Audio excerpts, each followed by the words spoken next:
the impact of having players play abroad and whether that'll impact you guys for next year? Yeah, I like it. I think the fact that they're playing games abroad and they're in good training environments is crucial in the preparation for our season, because I think it's just one of my big regrets for this league is that we haven't expanded the length of the league, and I think we need to do that. I think we need to get to 8 months, 8.5 months, so that players don't have to go abroad. But I think in this present condition with a 6-month league, you have to go abroad. You have to be playing games, and the national team players here have the advantage of being in camp and playing a ton of games for CONCACAF and for World Cup qualifying, so they get a lot of games between now and Christmas. You can't have the rest of them doing nothing. So I think the foreigners will go back, and hopefully some of our players will go abroad, both on loan, and they'll sign short-term contracts to maybe come back at Christmas. But I want them all to play, so wherever they're going to play and be in a competitive environment, that's where I want them to go. If it's Australia, that's fine. If it's in the backyard, then that's fine too. Whatever they need to do, I want them ready for the season next year. With they announced the schedule today for the NWSL season next year. You saw March through September format, and the players will obviously be missing for the World Cup, but it looked like they will be here for some games before the World Cup. Looking at the schedule, what does that mean kind of for the team, and what are you expecting? Yeah, I mean, I've only just saw the dates myself, so I really don't know how it affects the national team players. We don't have, obviously, a huge schedule in terms of when. We know when the games might be in the World Cup, but I don't know when they're actually going to play other games and play friendly games and go in a camp and do all that.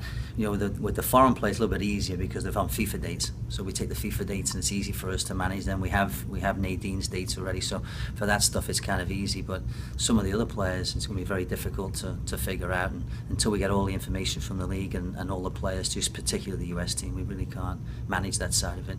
But my job's to put players together.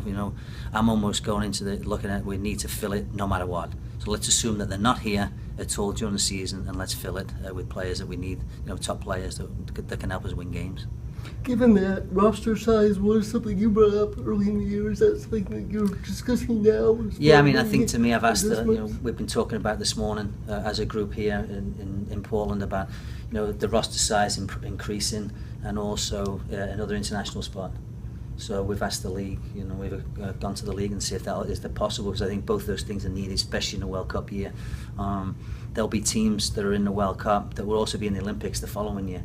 So I think that it's a good time to do it now with those 2 years ahead of us. So I'm hoping that somebody listens in the league, and maybe we can expand the rosters, because it's very difficult with 20 when you've got 5-6 foreign players or international players that are going to the World Cup, and that leaves you with 13. That's assuming everybody's healthy.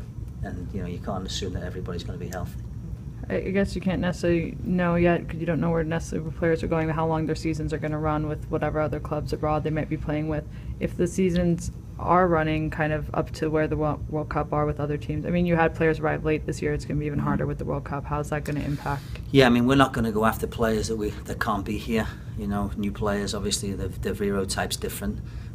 We've seen Vero, know what she brings to the table. So after the World Cup, she would be with us. To bring European players here before the World Cup is almost impossible, because they have to go backwards and forwards all the time. But that depends if they're in residency. There are teams that are in residency, the foreign teams. There's a lot of that aren't in residency. For instance, Germany doesn't go for residency, but Australia don't have a coach. So we don't know if they're going to go to residency or they're not going to go to residency. So you have to figure all that out. Canada might go to residency. They might not. We don't know that. So there are a lot of question marks, I think. But I don't want to be at 13, 14. I think I said that last week. I said I want to be at 18. If we could have 22 and be at 18, 19 every week, I'm happy with that. Players coming in and out, that's fine. A couple of players, but we can't afford 5 to 7 players coming in. And we need a bit more luck injury-wise too, not to get injuries. So, if the players are coming in and out all the time, there's more injuries going to be here. There's different kind of training. They're doing our training, and all of a sudden they go from our pre-season into some games, and then they're coming back for our games, and then they're going back into their pre-season for the World Cup. And it's just going to be a really tough management year, but it is what it is, and all the teams have got the same issues, so we'll just have to deal with them.